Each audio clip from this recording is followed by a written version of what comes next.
Hi, I'm Jonah Essers with the Tummy Handbook. Welcome back to my series of videos on food allergies in infants and toddlers.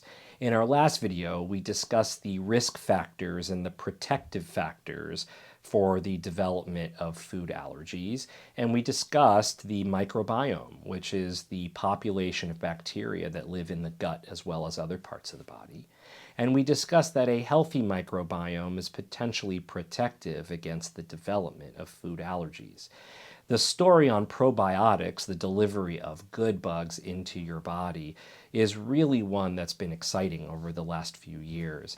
For many conditions, including Crohn's disease, ulcerative colitis, diabetes, obesity, asthma, food allergies, eczema, the list goes on and on. There potentially is a role for the microbiome in the development of disease or in protection against the disease.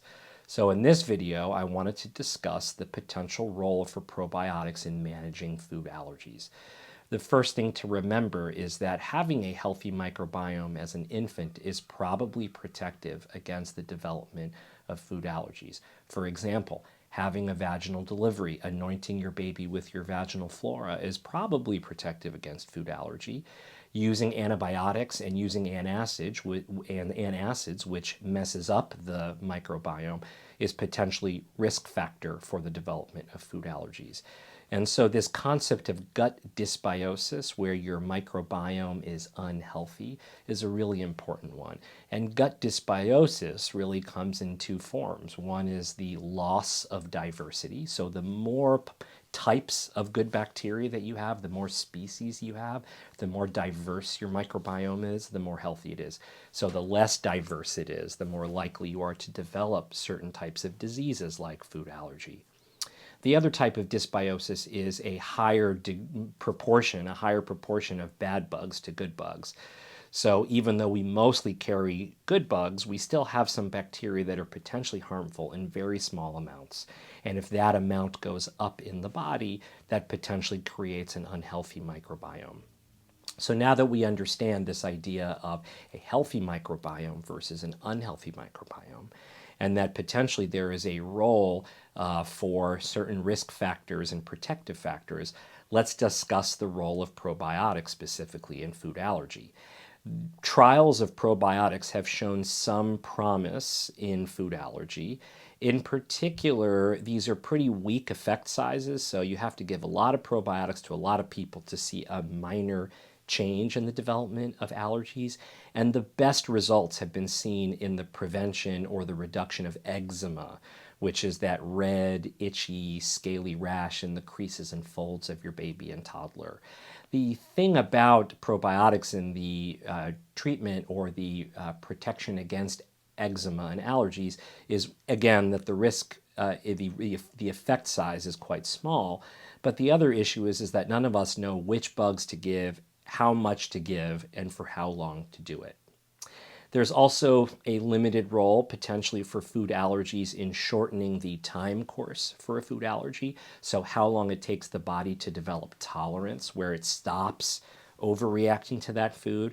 There are some studies that show that weekly probiotics can maybe shorten that time course.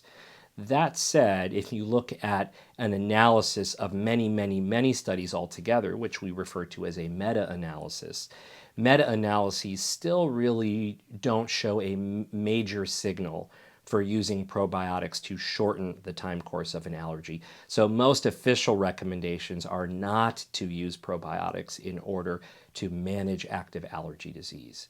So let's talk about the arguments against using probiotics. First of all, they're expensive potentially. We don't know how much to take, we don't know which bugs to take, and we don't know how long to take it for. Also, you'll never know whether the probiotic is working because there's no real way to audit it. And also, if the food allergy has already developed, you've potentially missed the boat already at that point. Now, here are two good arguments in favor of using probiotics. One is that there's really good safety profile. If you have a normal immune system otherwise, using probiotics is unlikely to be dangerous.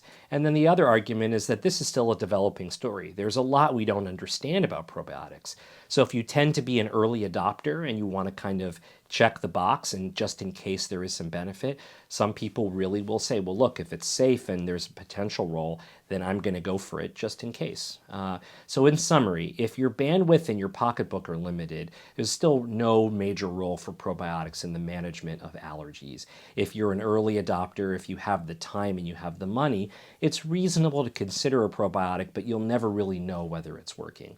Officially, I recommend against using probiotics once an allergy has developed due to the lack of evidence that it's actually going to help. So thanks again for watching, and as always, leave me a comment in the section below if you have any questions. You can check out my Instagram account and my link in the bio, and thanks again for being a supporter.